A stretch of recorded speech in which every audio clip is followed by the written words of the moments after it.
Hey guys, welcome back to Big Strong Book.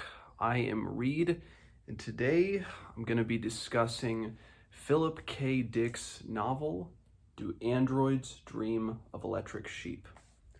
So, a little bit of background first about my own history with Dick, if I may be so bold as to say that phrase. My history with Philip K. Dick is a little bit on and off again. I first was exposed to Dick in middle school or high school. I think it was middle school. Not directly through his novels or his stories, but through one adaptation of one of his major works. And that adaptation, of course, was Blade Runner. And I watched Blade Runner, and I think I watched the final cut. And I remember I liked it at the time. Again, I was maybe 14 years old. I liked it, but the ambiguity of the ending confused me, and it wasn't until I did some reading online that I understood the full implications of, the famous unicorn origami ending. But year after year from that point on, I would return to it, and it over time became one of my favorite films.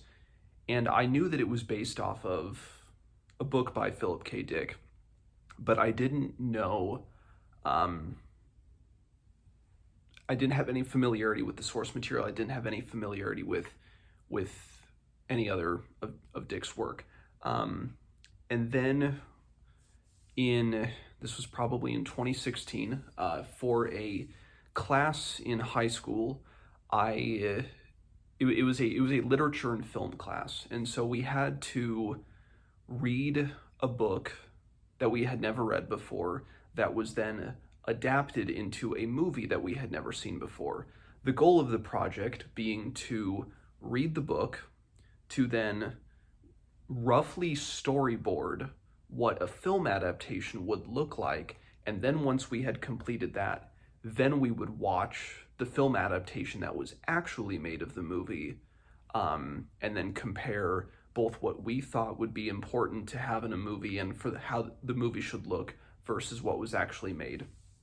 So I was thinking about doing Blade Runner, but of course I had already seen Blade Runner, so any idea that I would really have for androids would link to the visuals from Blade Runner. So I read A Scanner Darkly, and I read through it quick because this was a class assignment and I wasn't the best back then. I still am not, to a certain degree, of really parceling out my time and doing it so I could both not only peruse the novel for what I needed for the assignment and to read it, but to thoroughly enjoy it, to get the most out of it from a literary aspect, from a personal aspect, and I wasn't doing that. So I read A Scanner Darkly. I watched the Richard Linklater film adaptation and just kind of forgot about it. And then in 2017, another great film came out that really impacted me, and that was Blade Runner 2049. Now, I saw 2049 in IMAX twice. I was, I think, 17, and I had never been so blown away by a movie again. And I know I'm just talking about like my experience with the films that are related to his work, but still. Then later on in college, I read some of Dick's short stories. We can recall it for you wholesale. The Eyes Have It. There are a few others that stick most firmly in my mind. But again, nothing tangible. Then I think 2021, so this would have been a couple years ago, I read this novel for the first time, and I really liked it. I knew, based on what I had heard on and read about online, that Blade Runner, the Ridley Scott film, was a big departure as an adaptation from the source material of the novel. And so going into it, I was prepared not to experience a similar story, but definitely not the same one. And I liked it, but there were a lot of things that I was perplexed by. A lot of the novel's themes of isolation and particularly religion, and true empathy. Empathy is a theme that is definitely involved throughout Blade Runner, particularly with Roy Batty towards Deckard at the end of the film. But it had never been something that I had really thought about in relation to this story prior to reading the novel. And then reading the novel, I was really taken in by it. And at the time, I'd been like, okay, I really enjoyed Do Androids Dream of Electric Sheep. Now I'm going to dive into all of Dick's other novels because I'd really felt like I was going to do that. And so I think I bought The Man in the High Castle, and it just sat on the shelf. And then this book too, it kind of collected dust both on the shelf and in my brain. And it wasn't until recently where I just saw it on the shelf. And of course, I've still rewatched Blade Runner 2049. I've seen both of those films many, many times. But the novel had kind of retreated back into my mind, and I didn't know if the thoughts I had had at the time of reading this book 2 years ago would still hold up. So I'm like, you know what? I'm going to reread this because I know that I liked it a couple years ago. In terms of how the plot of this book is different than the movie, the plot of the novel had kind of faded. But I decided to reapproach it, and so that's what I did this past week, was reread Do Androids Dream of Electric Sheep, and I absolutely loved it. My opinion of it is even higher than it was a couple years ago, just because I had so many, outside ideas floating around in my mind as I was reading it, and I have some notes, and I've, written stuff down about my thoughts for the book, and I am so looking forward to jumping into Dick's other works. So I plan to start The Man in the High Castle soon, and then the big novels that I want to read after that, Ubik and The Three Stigmata of Palmer Eldritch, Flow My Tears, The Policeman Said, a lot of his big novels. And I also want to reread A Scanner Darkly because I did not give that a fair shake in high school. So I really want to reapproach that. And of course, I've been starting to dive into all of the, the Dickian rabbit hole online, what with his, his speech about lateral timelines and all that stuff. And while I don't feel brave enough quite yet to dive into something as rich and dense as Valis, I do want to work my way up to reading Valis. So that's still on the horizon. But anyway, let's dive into Androids here. So this book originally published in 1968, and from the reading that I've done online, again, this is just from Wikipedia and stuff, but Dick, during the 60s, I believe, published 20 novels, around 20 novels, so about the pace of 2 published novels per year, and that's no small feat. And it's interesting because this novel was published at the tail end. I think he might have written it, might have finished this in like 66 or 67, and as the time went on into the 70s, and his writing pace, I think, slowed down because coming out of that, and then he had all the religious experiences, and so his output, I know, slowed in terms of published material in the 70s. So with this kind of coming at the tail end of it, It's interesting to just try to think of that in relation to this novel. I mean, I don't think this shows any signs of literary sloppiness by any stretch of the imagination. And it's kind of funny. I think I read a quote from him online where he said he didn't even think that the amphetamines that he was taking in order to sustain this rigorous writing habit, that the amphetamines didn't really affect him. And, one wonders if there's any truth in that statement or if he just believed that, but that might not have been the case. But anyway, so this book, published in the late 60s, and it concerns a world that has been not destroyed, but certainly made much worse to live in, due to kind of radioactive fallout and drastic climate upheaval and climate change following an event or a period in history just called World War Terminus. And this version of the book takes place in 2021. I think I had read that when this was originally published, and for a while they had this set in 1992. And of course, the Blade Runner adaptation, that story is set in 2019. So, this, obviously from when it was written, even 1992, was a little bit off, but 2021, I mean, that's still recent history for us. But anyway, so World War Terminus has deeply affected this world, and humans have established off-world colonies. So there's for sure a colony on Mars. I believe a couple other systems might be mentioned in this. I can't really think of some off the top of my head, but most of humanity, or those who can, have left. Those with means have left.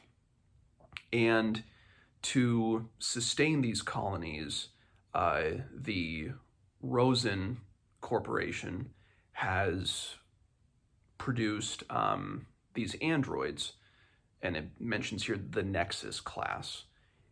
And these androids are meant to be used essentially as off-world slave labor. They are,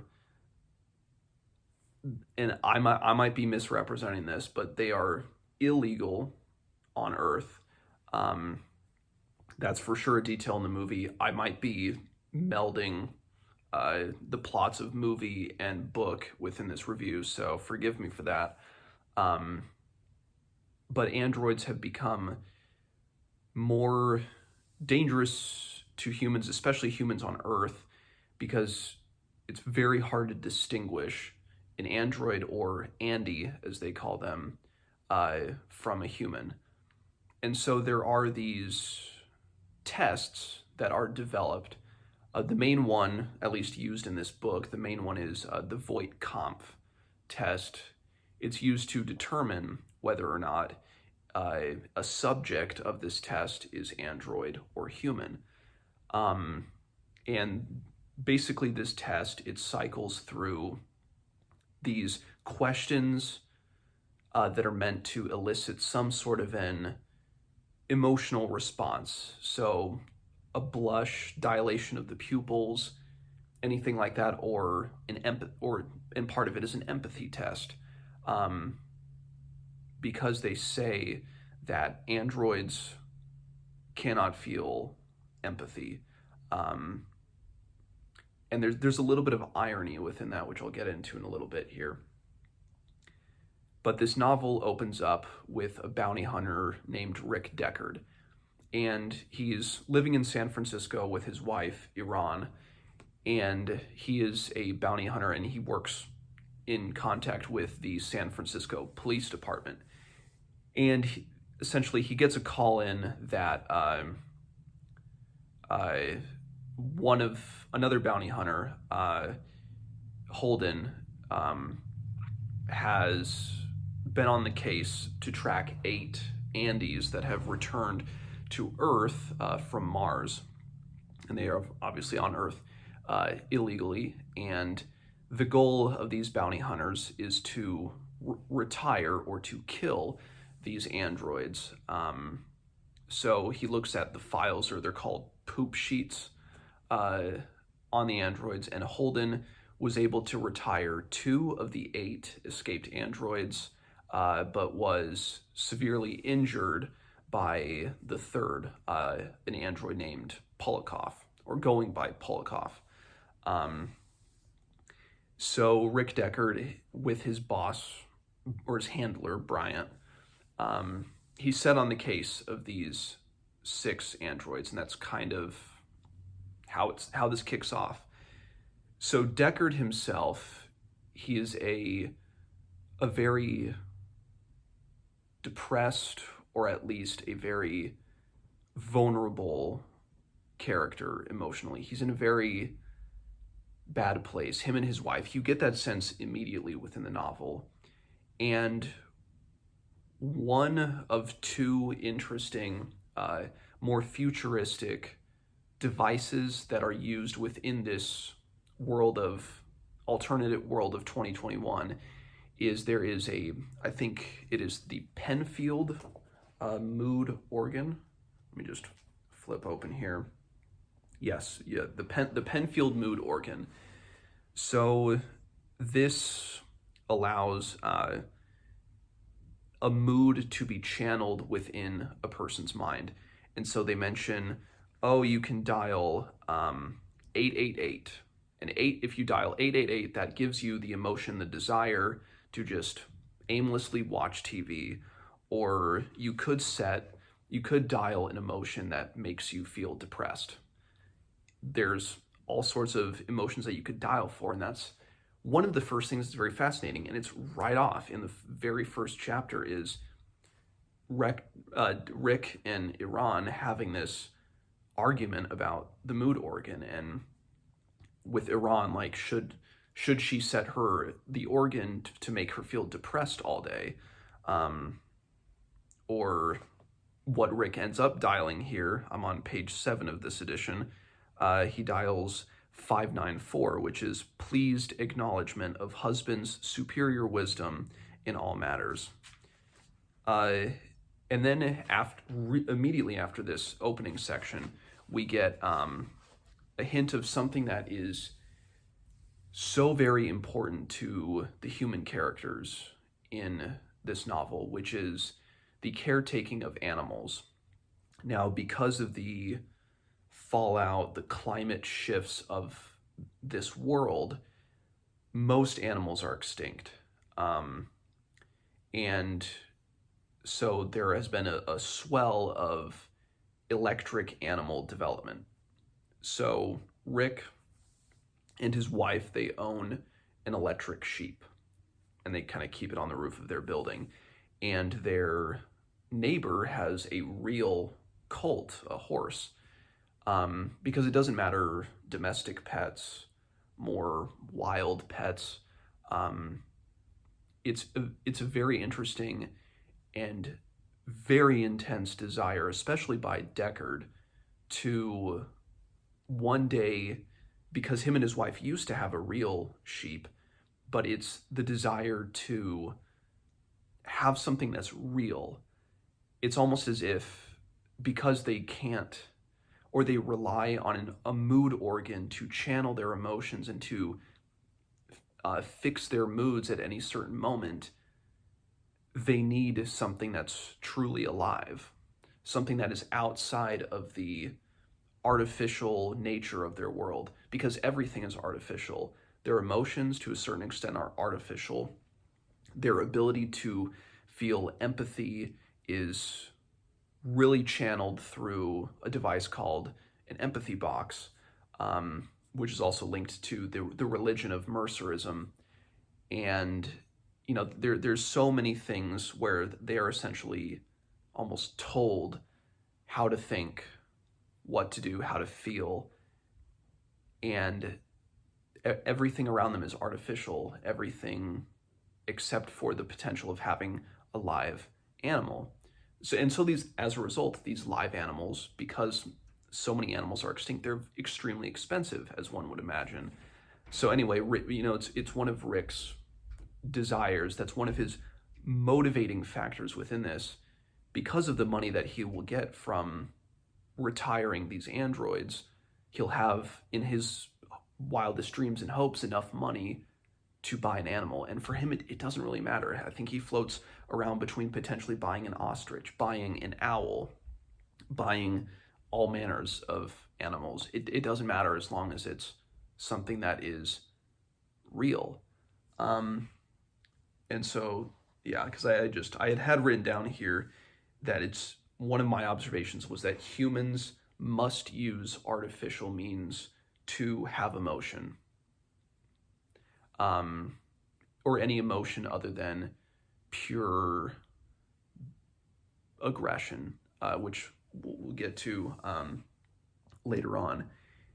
And along with this main story of Rick Deckard, we also have we also follow a employee for a toy repair or an animal repair shop, an electric animal repair shop. The man is named J.R.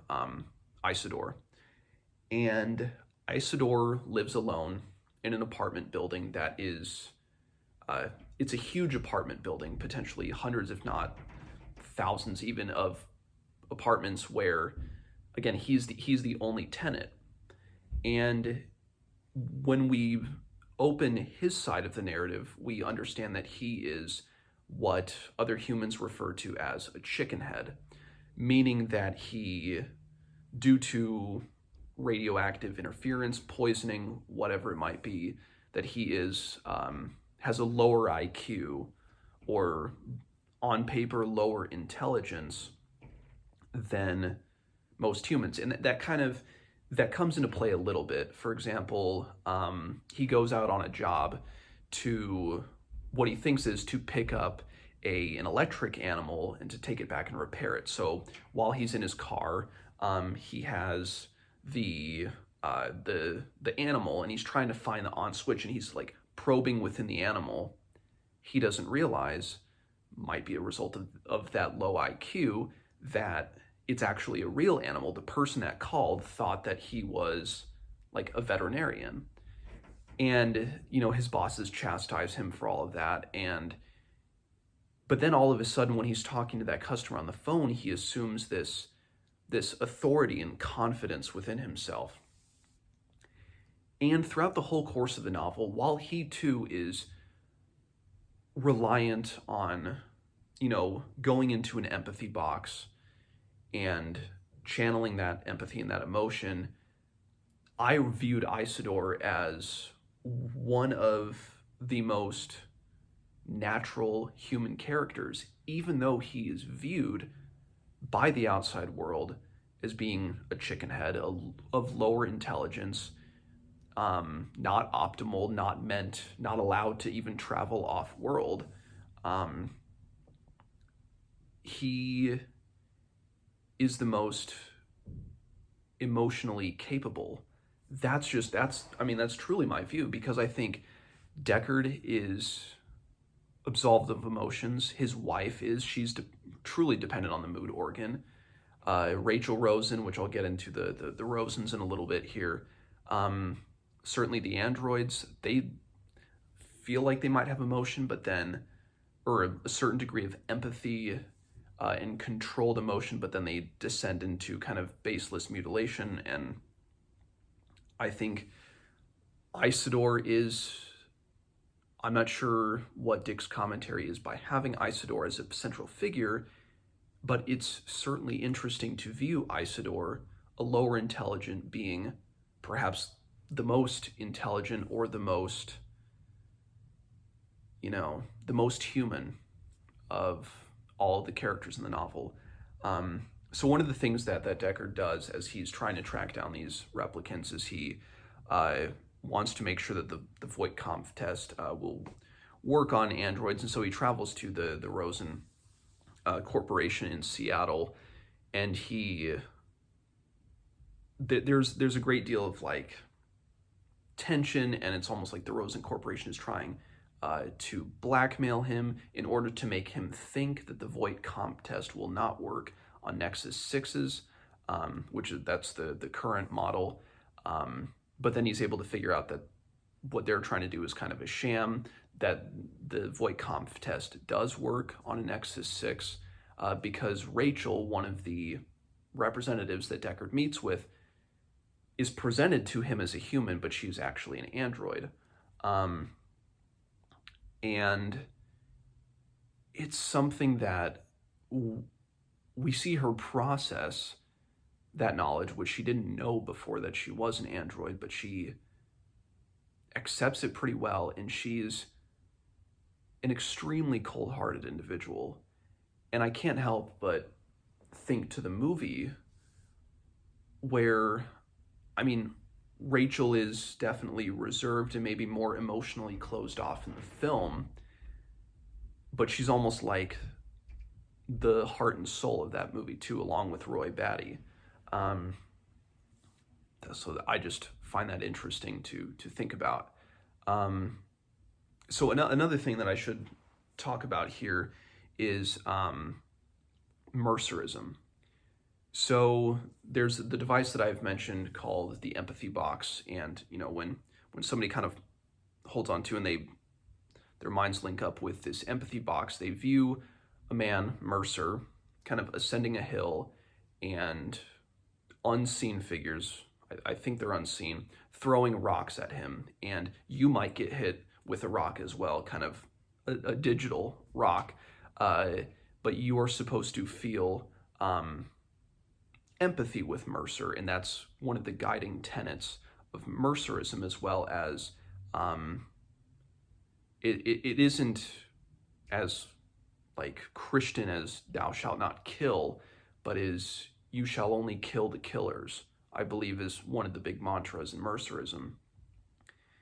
And another big, it's a media influence, not necessarily a religious influence, but there's a TV program that is hosted by a man named Buster Friendly.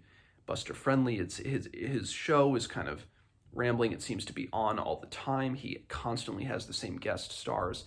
It's just mindless television. But people like Isidore is so wrapped into both the media aspect and the religious aspect of the two big things that this world has to offer. And there's a hint that Isidore might have been adopted by a Mercer. It's never really gone back to, I mean, Mercer does make contact with Isidore later in the novel, as he does with Deckard, it's interesting because this book, I know, predates Philip K. Dick's own big religious experience that helped to influence novels like Valis, with the inexplicable religious experiences. And even though this world is something that is so literally dialed in with emotions, you can channel your emotions, you can channel empathy through this thing called the empathy box. Everything is explained. It makes sense. It is clear. You have the Voight-Kampff tests, which you can take, which will tell you if somebody is human or android. There is a clear answer to every phenomena in this world as to whether or not something is real or not, except for some religious experiences that characters experience later in the book, which I'll get into in a little bit here. Another big note I have here is just with the Rosen Association or Rosen Corporation, whatever it's called, that corporate interests ultimately trump all. They want to see how the Voight-Kampff test will determine if something is an android or a Nexus 6 so that they can improve their Nexus 7s. They want each product, they want each class of android to become more and more indecipherable and undiscernible to these tests. And they're a little bit of a thorn in the side of these bounty hunters. I mean, they do work in conjunction with them, but it's a threat that will always be there. And then, along with the electric animals, obviously having a real animal is clearly a status symbol within this world. Um, but it's because it's real, as I mentioned earlier. It's the only real thing that anybody can really have in this world. Anything that is potentially unique to themselves, especially if it's, one of a handful of these types of animals left. Um, but I noticed, as I mentioned with talking about J.R. Isidore before, him seeming the most emotionally content human in the book, he lives alone. And he does have, these artificial constructs around him, but he's not concerned with finding something that's real. He does find something real later on, which severely emotionally impacts him. Um, but it's almost to him, he lives around nothing. He lives with nothing. And it is only when he introduces others into his life that he has these emotional and these spiritual crises. Um, that's just a fascinating thing. It probably doesn't have any bearing on the true meaning of the novel, but just something I thought was interesting. And now with Mercerism itself, Mercerism I found as a very fascinating religious concept. The idea of empathy, especially within the major religions, in particular Christianity, I think of that because, I grew up in the Christian faith. I'm no longer Christian, but it's, empathy is, especially empathy with a Christ-like figure, is so crucial for a New Testament community. You have love and empathy towards the described suffering of Jesus in the Gospels. Likewise, with Mercer, you see him being, the stones being thrown at him, and so you feel all this empathy. And, Mercerism and the religion within this world isn't portrayed as something that is altogether evil nor altogether good. I mean, it's a driving force of it, but it's something that ultimately it provides a lot of the human characters with a certain degree of purpose. And so I can kind of see maybe what Dick is trying to say about religion kind of cutting both ways. He could be saying uh, religion is still an implicit illness because it is something that the characters within this world rely on, the human characters rely on so heavily, is this attachment to religious sentiment. Or it could be seen as it's something good because it still produces these emotions, but yet, the empathy, to what degree is that empathy artificial? And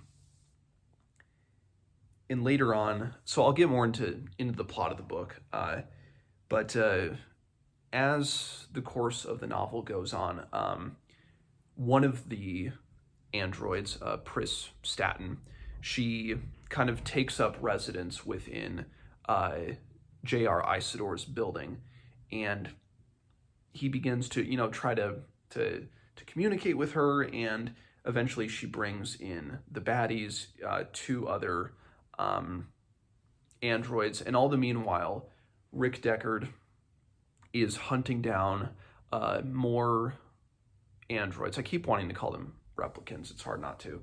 But he keeps trying to hunt them down, and this will pretty much be spoilers from here on out, this review. And so he gets tied up with,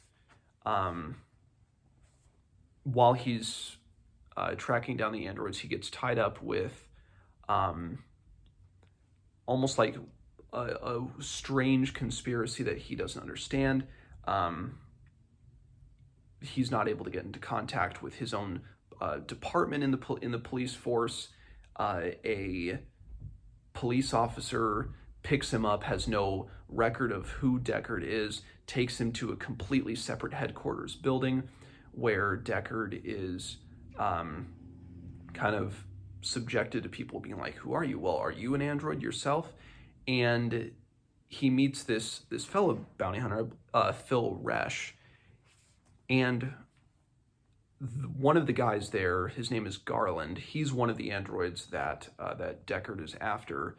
But as he starts talking with Garland, as he starts talking with Phil Resch, all three of them, I mean, Garland knows that he is an android, but Phil Resch and Rick Deckard, they start to have doubts about their own identity. And after they kill Garland, they both, Phil Resch and Deckard, decide to go find another android who has taken up a life as an opera singer. And so they find her, and it's such a bizarre sequence because when they kind of arrest her and take her out, she wants this art book. It's Edward Munch or Munch, the artist who did The Scream. She wants an art book by him, and so Deckard buys her an art book with his own money, and even Phil Resch is like, why are you doing this? Or why are you buying it with your own money? And then when they're in an elevator with her, Resch shoots her, Deckard shoots her and shoots the book, the art book, and it is destroyed. And Resch is so, again, Phil Resch, this other bounty hunter, is struggling with ideas of humanity and who he might be. But they do, Deckard does the Voight-Kampff test on Resch, and Resch does another test. I'm just flipping through the book here. I forget off the top of my head what that test is called. But regardless, they determine that they are both human, with Resch being a particularly brutal human. And then this theme of brutality is echoed after this point in the novel. So by this point, Deckard has retired, and Resch and Deckard have retired one. Deckard has retired two others, which means there are 3 of the 6 remaining. And Deckard tries to involve Rachel within it. They, in a very almost eerie, almost gross, transactional thing, they have sex, but it's hard to describe the emotions of that scene because it's almost like they both resent each other, and the sex that results from that is just, it is built out of tension. It is built out of not necessarily a lust or anything, but just almost this rage that's within both Rachel, who's an android, and Deckard, who is a human.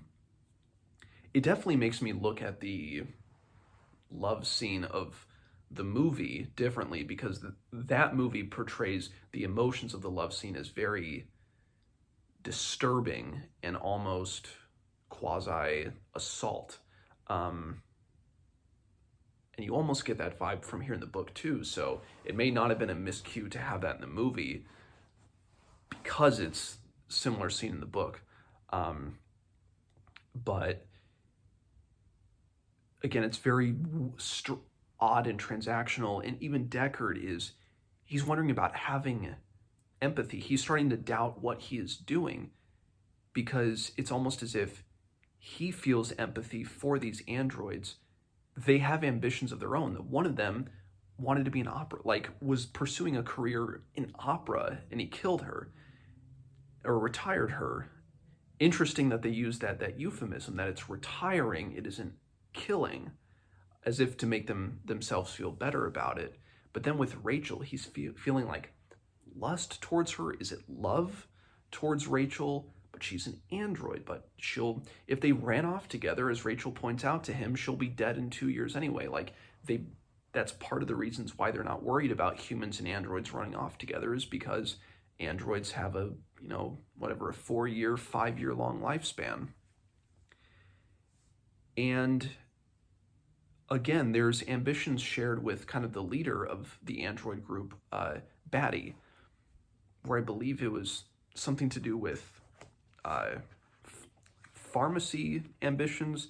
I'm just going to flip to that section here in the book because it's on the poop sheet that that Deckard is reading. Here it is. It's in the beginning of chapter 16. So it says, Roy Batty has an aggressive, assertive air of Ursat's authority given to mystical preoccupations.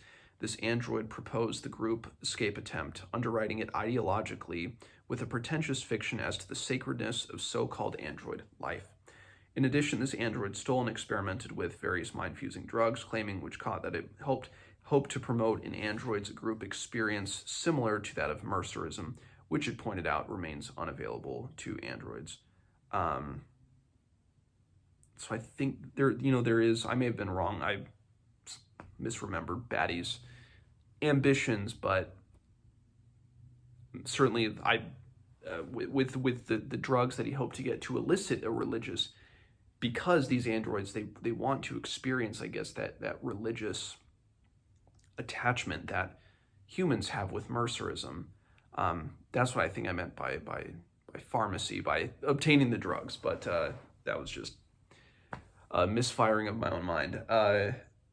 So Deckard tracks the androids down to Isodor's building, and he kills one that he almost thinks is Rachel, but it's Pris, but they look very similar. And he meets Mercer. Mercer talks to him. Mercer is not within that realm of the empathy box. And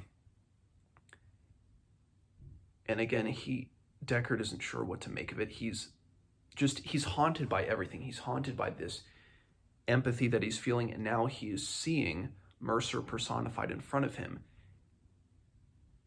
It goes to illustrate that, as I mentioned earlier, that for all explained phenomena within this world, even within our own world of us, us as the audience and the readers, there will always be these strange, inexplicable phenomena that happen.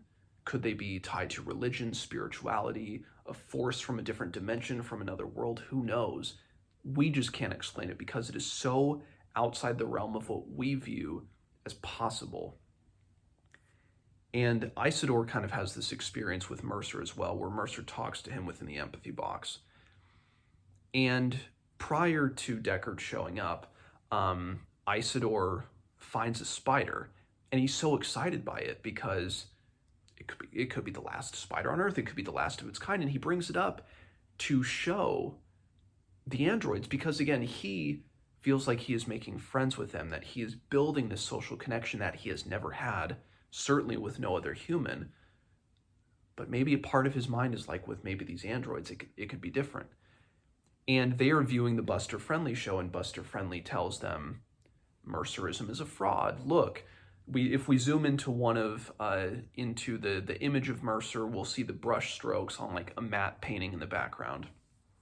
And the person who claims to be Mercer is actually this random actor that they paid to do these lines. So, kind of presenting a conspiracy theory. And the androids are so happy, especially Batty. He is so happy that Mercerism has, it seems, been deemed a fraud or not real. Ironic, even though he wanted to experiment with these drugs that would elicit a similar emotional connection like Mercerism did for the humans. Interesting that he praises that. It's almost as if Batty is saying in that moment, if we as androids can't have that religious euphoria that humans have, then humans shouldn't be able to have that either. So that might be why they celebrate kind of the death of Mercerism, or the unveiling of what it might actually be. And so when Isidore brings them this spider, they start cutting off its legs. And Isidore, obviously, he is so scared by this. He's so frightened and freaked out. He doesn't understand why they're doing this. And it's almost as if the androids, they're kind of getting a kick out of it, but not really. They're almost doing it soullessly. And it's so hard to describe that moment too. I mean, so much of this book, it's just like, you really have to process it in your mind. And I know, even though I'm doing this review now, I hope to really do a deep dive of this book, because what I'm doing right now is clearly, it's surface level at best. So then Isidore kind of has an interaction with Deckard before Deckard goes in, and when Deckard enters the apartment, he quickly kills the other two androids. And he gets a call from his wife afterwards, where his wife Iran says that Rachel Rosen, she went to their house and killed a goat that Deckard had purchased before he went to Isidore's building. With the money from the bounties that he had made earlier in the day, he bought a black Nubian goat, and Rachel killed the goat. And so and then just imagine Deckard in this moment. He has retired 6 androids, 6 Nexus 6 androids. Nobody in history, as far as he knows, has ever done that before. 6 in one day. So he's going to get a lot of money, a healthy amount of money from it. So he should be feeling pretty damn good. At the same time, he is exhausted because this has just been a roller coaster all day. He is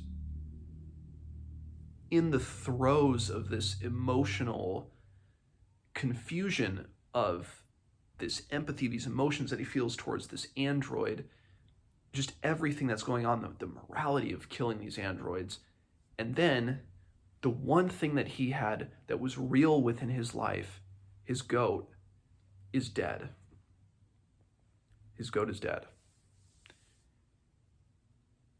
So just in the midst of all of this, he goes off in his car, like flying car, to Oregon, and he begins to hike in this kind of rocky path. And he starts to walk along this path like Mercer does in the empathy box. And he gets struck by a stone. And in that moment, he kind of takes a step back and he's like, whoa, Mercer, where, is Mercer here? Am I experiencing this? What does this mean? I'm experiencing something that Mercer did. And he doesn't understand that. He never really fully realizes what's going on. And, neither do we. Again, it's another inexplicable religious thing, is the fact that he experienced what Mercer experienced. Is that validation that he can have empathy? Does he now naturally have empathy? Because he mentions to somebody on the phone afterwards that he has permanently fused with Mercer. So is Rick Deckard now the only human that can really feel empathy because he also feels empathy for androids? I mean, I think that might be the case. That might be what Dick is communicating to the audience within that second to last or third to last scene, is that Deckard has fused with Mercerism. He has perhaps transcended that need to, fuse with an empathy box, to really to link with Mercer, because he is now, Mercer is within him. That true empathy is within him. And while he's returning to his home, while he's still in Oregon, he finds a toad. And he thinks it's real, but he's like, well, toads are extinct, right? And so he brings it home. And then Deckard and his wife realize that, it's electric. Again, the one thing that he may have latched onto that was real is not real. And he's depressed, and I'll flip through the ending here, because there's a little bit of a just back and forth between Iran and Deckard. and that is how it ends. Um,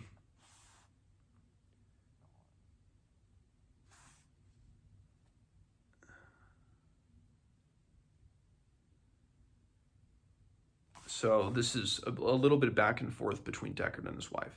So Mercer said it was wrong, that is, killing the androids, but I should do it anyhow. Really weird. Sometime it's better to do something wrong than right. It's the curse on us, Iran said, that Mercer talks about. The dust? He asked. The killers that found Mercer in his 16th year, when they told him he couldn't reverse time and bring things back to life again. So now all he can do is move along with life, going where it goes to death. And the killers throw the rocks. It's they who are doing it, still pursuing him, and all of us actually. Did one of them cut your cheek where it's been bleeding? Yes, he said wanly. Will you go to bed now if I set the mood organ to a 670 setting? What does that bring about? He asked. Long-deserved peace, Iran said.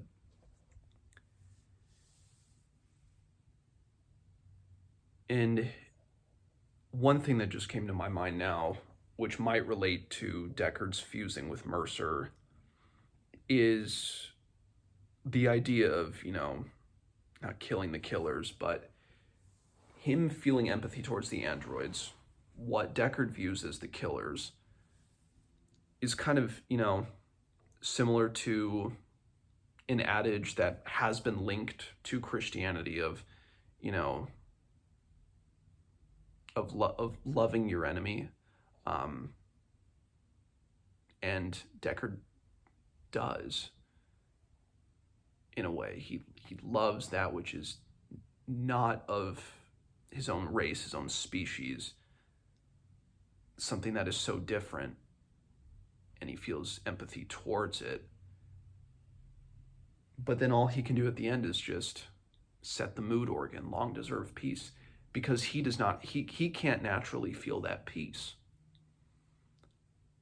He will continuously be haunted by this. The haunting never ends, likewise with J.R. Isidore. That horror of the spiders, that's never going to end either. Both of them, both kind of the two male focal points of the story, Isidore and Deckard, they're both in potentially, like, one could argue the best possible places, but also the worst possible places at the end. Isidore has proven that he is confident, that he has these moments of maybe not great intelligence, but acceptable intelligence. He was able to socially connect it, even if they were androids, but yet they hurt him, and so now he's back within that isolation. Likewise, Deckard has had this extremely successful day, starting to feel these new emotions, but he cannot feel anything. He has to die. He has to have his wife dial in long-deserved peace for him. And that's where it ends. It's such a different experience reading this, and especially rereading it, considering Blade Runner is one of my favorite films. And I know this novel just is so rich with themes, even more impressive made by the fact that, this is barely over 200 pages, and it's so chock full of these it's an existential nightmare just thinking about this book. And I know that, what I've touched on in this now almost hour-long review, I still feel like it's just surface level of getting into this book. And I think my views on this book, the perspectives that I can lend to the major thematic elements of this novel, I think will improve over time the more Dick I read. I think that'll be the case, and hopefully sometime in the near future I can do a big deep dive of this novel. I hope to. Again, as I mentioned before, The Man in the High Castle, I think, will be not only the next Dick novel that I read, but I think it'll be the next novel I read, period. I think I'll start that here before too long. So a review should be forthcoming also in the near future for that book. So, Do Androids Dream of Electric Sheep? It has my highest recommendation, obviously given its length of like 224 pages. It is very digestible, but in addition to its digestibility, it also has some extremely rich and pondering thematic questions to consider.